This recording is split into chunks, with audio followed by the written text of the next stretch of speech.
मोहम्मद फैसल आलम। आपका? जी मेरा नाम मोहम्मद अमजद अली। अमजद अली जी और फैसल जी दोनों का इंटरव्यू सेपरेट होगा, ये डन है, क्योंकि बच्चों को बहुत डिटेल में चाहिए होता है और पॉलिटिकल साइंस एक ऐसा पोर्शन होता है जहाँ मतलब एक बार इंटरव्यू कर लेने से कुछ नहीं होता। अच्छा। तो इसको हम लोग फिर से अलग अलग सेपरेट एक एक वीडियो करेंगे, आपका अलग बुलाएंगे आप? हाँ बिल्कुल बुलाएंगे, बिल्कुल। अगर हो सके बच्चे अगर डिमांड करते हैं तो आप लाइव सेशन में हमारे साथ होंगे स्टूडियो में। अच्छा आएंगे इंशाल्लाह, जरूर आएंगे आप। बच्चे कमेंट करके बता देंगे अगर इन दोनों की आपको सेपरेट चाहिए तो हम लोग इस पर कर लेंगे, लेकिन फिलहाल उससे पहले हम लोग इनसे जानेंगे, बहुत अच्छे से डिटेलिंग में करेंगे। सबसे पहले आप तीनों लोग अपना अपना नाम बताइए और उसके बाद कौन से कोर्स में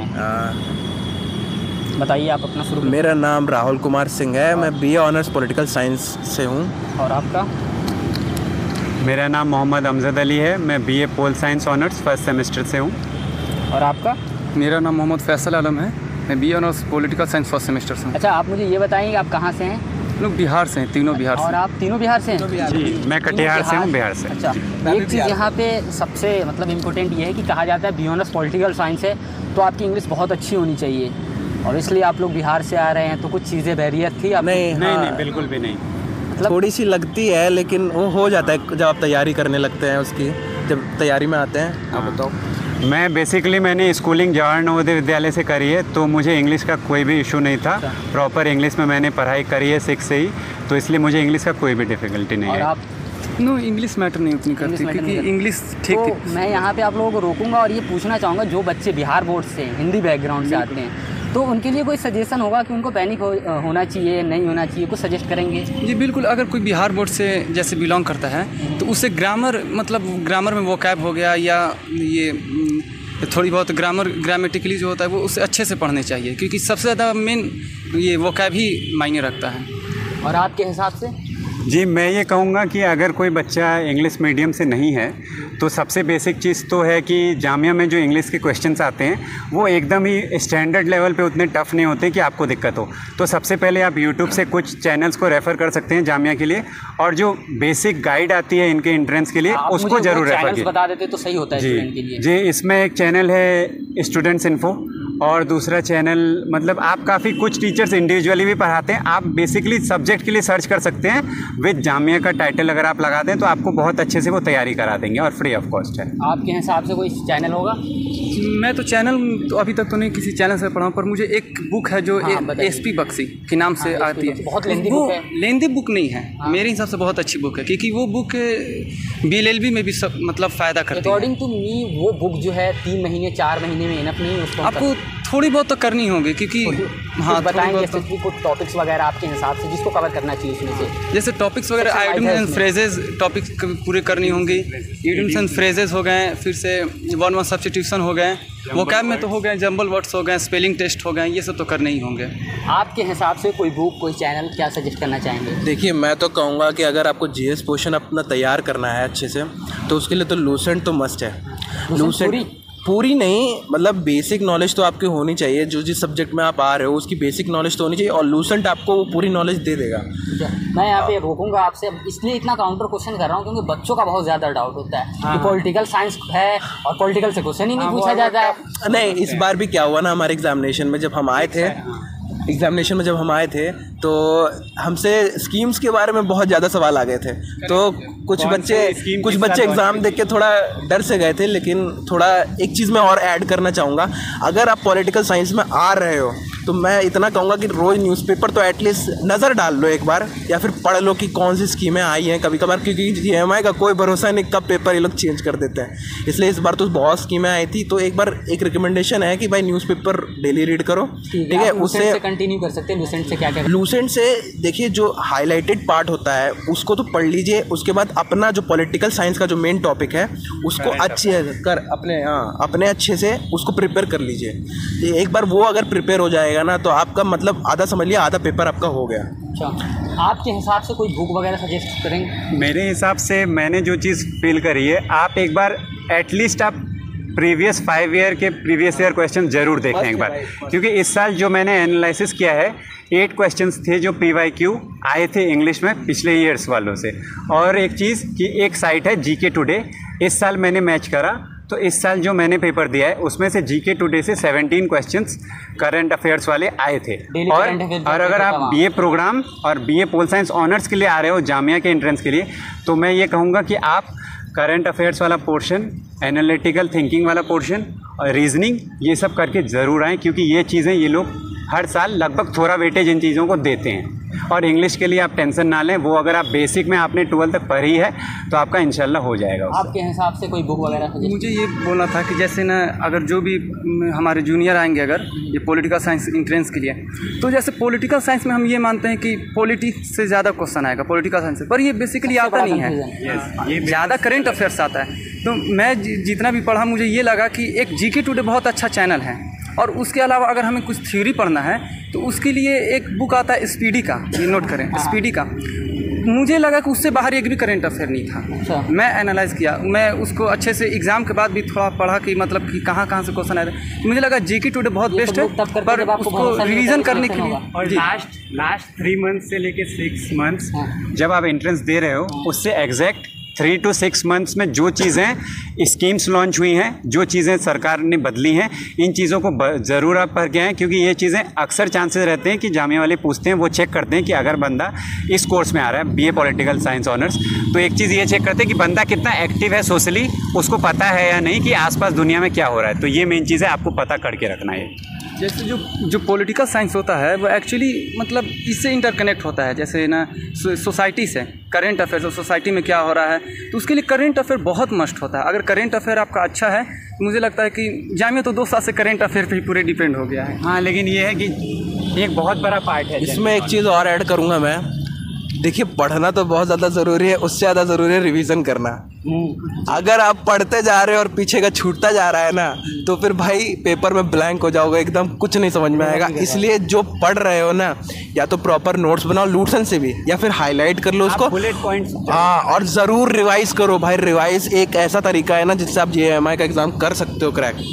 रिवीजन मस्ट होता है, कोई भी कॉम्पिटिटिव एग्जाम में जो होता है ना, रिवीजन मस्ट होता है। रिवीजन अगर कर रहे हो तो कॉन्सेप्ट्स क्लियर रहेंगे और आप एग्जाम के दिन ब्लैंक नहीं होगे कम से कम। चलिए हम थोड़ा आगे बढ़ते हैं और अलग अलग सेक्शन पे बात कर लेते हैं। सबसे पहले हिस्ट्री वाला पोर्शन। क्या बोर्ड का और ये मार्क्स का एक बच्चों को मिथ रहता है, वो वाला भी मैंने बहुत देखा। अच्छा, ठीक है, उस पर हम लोग बात करेंगे, है ना। लेकिन उससे पहले मैंने तैयारी से रिलेटेड, मेरा मेन पर्पस जो होता है तैयारी से रिलेटेड होता है, क्योंकि टाइटल ही होता है how to crack BA honours political science. तो मैं यहाँ पे ये जानना चाहूँगा, हिस्ट्री वाला पोर्शन कितना वेटेज रखता है आपके हिसाब से? इस बार क्या हुआ ना हमारे साथ, पिछले साल का अगर हम एग्ज़ाम देखें, इस साल का नहीं जो हमने दिया है उसकी पिछले साल का अगर देखें तो उससे हिस्ट्री के पार्ट्स आए थे।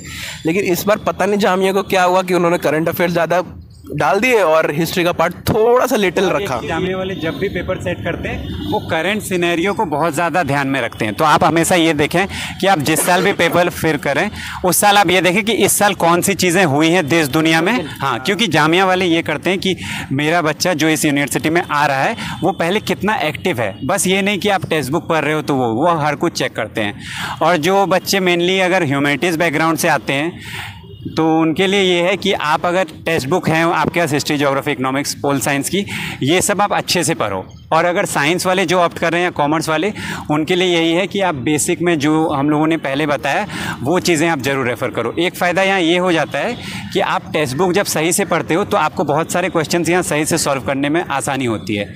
आपके हिसाब से हिस्ट्री के लिए कितना, मतलब क्या वो मतलब वेटेज रखता है क्या एग्जाम के लिए? देखिए लास्ट 5 ईयर से हिस्ट्री का वेटेज तो होता था, मेडिवल से भी होता था, मॉडर्न से भी होता था। ज़्यादातर मॉडर्न से होता था क्योंकि एमयू ना मेडिवल पे डिपेंड होता है, और ये ज़्यादातर ना ये जामिया ये इस पे क्या नहीं मॉडर्न पे होता है। अच्छा। पर इस साल मॉडर्न से एक भी क्वेश्चन नहीं था, मतलब 1 होगा 2 होगा, पर स्टूडेंट से मतलब यही मेरी राय रहेगी कि फिर भी ध्यान दें। जैसे उसको ना ये क्या नाम, मॉडर्न हो गया या मेडिवल हो गया, थोड़ा बहुत पढ़ें, क्योंकि जामिया का कोई ठीक नहीं है, ये कब चेंज कर दे, क्योंकि सीट लिमिटेड है, 48 सीट है, तो उसको तो भाई जामिया का हज़ारों बच्चे आते हैं, लगभग 10,000 बच्चे, स्टूडेंट को तो छाटना है, ये तो जाहिर सी बात है। तो स्टूडेंट को कैसे छाटेंगे ये तो मुझे आप लोग बस एक सजेस्ट कीजिए। सपोज कीजिए मैं आपके सामने एस्पिरेंट हूँ, आप लोग कह रहे हैं कि इतना वेटेज नहीं रखता है, पैटर्न चेंज होता रहता है, तो फिर हम करें क्या इसके लिए? मैं सबसे पहले ये कहूँगा, आप अगर एक फ्रेश एस्पायरेंट हो आपको कुछ भी नहीं पता, सबसे पहले तो आप ये करो कि अपने कोर्स के बारे में जान लो। और मैं बता रहा हूँ कि इस वक्त अगर मैं आपको बताऊँ तो NIRF में जामिया की 3rd रैंकिंग है ऑल इंडिया में। तो एक चीज़ है ये है कि अगर ये रैंकिंग इन्होंने हासिल करी है तो इनके पास बहुत कुछ है हमें प्रोवाइड करने के लिए, तब ये इस जगह पे आज करें हैं। तो सबसे पहले ये देखें आप कि ये लोग क्या करते हैं कि जो कोर्स है उसका स्ट्रक्चर बिल्कुल उस तरह से सेट करते हैं जिस तरह से वो सब्जेक्ट है। जिस तरह से मैं एग्जांपल दे रहा हूँ मेरे कोर्स का, हम लोग BA पोल साइंस ऑनर्स से हैं, तो हमारे कोर्स में ये होता है कि पोल साइंस वाले बच्चे यानी कि वो बच्चे सोशली एक्टिव होंगे, मेंटली स्ट्रांग होंगे, उनको समझ होगी कि समाज में क्या हो रहा है, क्या नहीं हो रहा है, क्या गलत है, क्या सही है। तो हमारे इस साल के पेपर में क्वेश्चन भी उस तरह के आए, कौन सी स्कीम किस साल लॉन्च हुई, कौन सा डिपार्टमेंट किस लिए काम करता है इंडिया का, तो एक आपको बेसिक लग जाता है। तो इसी तरह आप अपने कोर्स के लिए तैयारी करें तो एक बार ये चीज़ पता कर लें कि मेरा कोर्स किस बारे में है बेसिकली। हाँ, और एक और बात कि जैसे कुछ लोग कहते हैं कि ना ये पोर्शन मत पढ़ो, ये पोर्शन से नहीं आया है, ये कहना गलत है। आप हर एक पोर्शन को, हर एक सब्जेक्ट के सभी पोर्शन को टच करें थोड़ा थोड़ा ही। जैसे ना अगर लूसेंट हो गया है और भी अरिहंत के और से बुक आते हैं, उस हर एक पोर्शन को टच करना बहुत ज़रूरी है, क्योंकि कब कहाँ से क्वेश्चन पूछ देगा ये कोई नहीं जानता है। आपका नाम क्या है? मोहम्मद फैसल आलम। आपका? जी मेरा नाम मोहम्मद अमजद अली। अमजद अली जी और फैसल जी दोनों का इंटरव्यू सेपरेट होगा, ये डन है, क्योंकि बच्चों को बहुत डिटेल में चाहिए होता है और पॉलिटिकल साइंस एक ऐसा पोर्शन होता है जहाँ मतलब एक बार इंटरव्यू कर लेने से कुछ नहीं होता। अच्छा, तो इसको हम लोग फिर से अलग अलग सेपरेट एक एक वीडियो करेंगे, आपका अलग, आपका अलग। बुलाएंगे आप? हाँ बिल्कुल बुलाएंगे, बिल्कुल। अगर हो सके, बच्चे अगर डिमांड करते हैं तो आप लाइव सेशन में हमारे साथ होंगे स्टूडियो में। अच्छा, आएंगे इंशाल्लाह, जरूर आएंगे आप। बच्चे कमेंट करके बता देंगे अगर इन दोनों की आपको सेपरेट चाहिए तो हम लोग इस पर कर लेंगे, लेकिन फिलहाल उससे पहले हम लोग इनसे जानेंगे, बहुत अच्छे से डिटेलिंग में करेंगे, है ना। बाकी आप लोगों की इंटरव्यू हम डिटेल में करेंगे, हो सके तो हमारी हो गई। हाँ जी बिल्कुल, ठीक है। आप मुझे ये चीज़ बताइए कि आप तैयारी करते समय किन कठिनाइयों का सामना करना पड़ा था आपको सबसे पहले? सबसे बड़ी कठिनाई तो ये होती है कि बिहार से अगर आ रहे हो तो थोड़ा इंग्लिश को लेके थोड़ा आपका रहता है टेंशन कि कैसे करेंगे, क्या रहेगा एग्ज़ाम में। लेकिन भाई इंग्लिश में एक ऐसा सब्जेक्ट है ना, अगर उस पर थोड़ा सा पढ़ लेते हो तो फिर कोई एंट्रेंस ऐसा नहीं है जो नहीं निकल सकता। इसलिए मैंने आपको बताया कि लूसेंट वगैरह प्रेफर करिए। अरिहंत की बुक, जो अरिहंत की बुक आती है ना इंग्लिश के लिए, वो बेस्ट रहेगी इंग्लिश के लिए, जामिया के लिए। उतना भी टफ नहीं आता है इंग्लिश, नॉर्मल पूछते हैं। वैसे जो हमने दिया वो तो इजी आया था। अगर हम बिहार से हैं तो फिर उतना अगर हम पे कमांड नहीं है इंग्लिश पे, तब भी हम क्रैक कर रहे हैं, तो फिर भाई इंग्लिश उस लेवल की तो नहीं आती है। ओके, तो आपके हिसाब से बच्चों को क्या करना चाहिए अगर टिप्स देना हो 4-5, तो बुक्स वगैरह के अलावा उनको रिवीजन, नोट्स, फलाना, मतलब जो भी है आपके हिसाब से क्या करना चाहिए? पहली चीज़ तो मैंने रिवीजन बता दी भाई। जो पढ़ रहे हो उसको यहाँ पचाना बहुत ज़रूरी है, और उसके लिए आपको रेगुलर जो आप कल पढ़ते हो उसको, जब अपना जैसे आपने कुछ कल पढ़ा, अगर आज पढ़ाई शुरू कर रहे हो तो जो कल पढ़ा था उसको आज रिवाइज ज़रूर कर लो, ताकि जब आप एग्ज़ाम देने आओ ना एग्ज़ाम सेंटर में, तब सब कुछ आपके दिमाग में क्लियर हो। बस आपको वो चीज़ वहाँ दिख गई, ऑब्जेक्टिव बेस्ड होता है, वो चीज़ वहाँ दिख जाएगी, मार्क कर दोगे, हो जाएगा काम। तो ठीक है, आप ना सपोज कीजिए मैं आपके सामने एक एस्पिरेंट हूँ और आप मुझे ना कुछ होमवर्क दीजिए जो 1 महीने में मैं डन करके आपके सामने ले आऊँ, फिर आप कुछ नया बताएंगे। तो इसमें मैं सबसे पहले बताना चाहता हूँ कि 1 महीने के जितने अब से अगर आपको स्टार्टिंग करना है तो अब से जितना भी आपको न्यूज़पेपर आता है ना, हिंदू पेपर आपका बेस्ट रहेगा। हिंदू हो गया, जितने भी इंडियन एक्सप्रेस वे होते हैं जहाँ पे अच्छी चीज़ें आती हैं जो रिलेटेबल होती हैं, वो पढ़िए, रेगुलर पढ़िए। अगर हो सकता है अगर कुछ उसमें कुछ ऐसा पार्ट होता है, स्टैटिक पार्ट होता है, तो उसको उठा के अपने नोट्स में डाल दीजिए, ठीक है। और बाकी तो आपको समझना ही होता है वो क्या होती है, क्या स्कीम होती है। और जहाँ तक एक बात है कि भाई कभी भी जामिया का पैटर्न कभी फिक्स नहीं रहा है, ठीक है, इधर उधर थोड़ा होते हुए रहा है। तो फिर अब क्या करना है आप लोग कि जब आप पढ़ना स्टार्ट करोगे, कोशिश करना कि हर एक सब्जेक्ट पे थोड़ी थोड़ी कमांड होनी चाहिए, ठीक है। लेकिन करंट अफेयर मस्ट है भाई, क्योंकि पॉलिटिकल साइंस में आ रहे हो, आधे से ज़्यादा का तो ड्रीम ही होगा यूपीएससी का। तो फिर अगर आ रहे हो तो फिर भाई प्लान करके आना, आपको पढ़ना है बाद में सब कुछ। चलिए मैं इस होमवर्क को मानता हूँ और वीडियो छोड़ देता हूँ बच्चों के ऊपर। अगर वो करते हैं फिर 1 महीने बाद हम राहुल से बात करेंगे और डिटेल में होगा, और इनके डिपार्टमेंट के बाहर होगा जहाँ सपना होता है। हज़ारों बच्चों का 10,000 से ज़्यादा फॉर्म्स आते हैं पॉलिटिकल साइंस में, आप लोगों को पता ही होगा। वहाँ पर हम लोग बाहर खड़े रहेंगे गुलिस्तान गालिब पे, और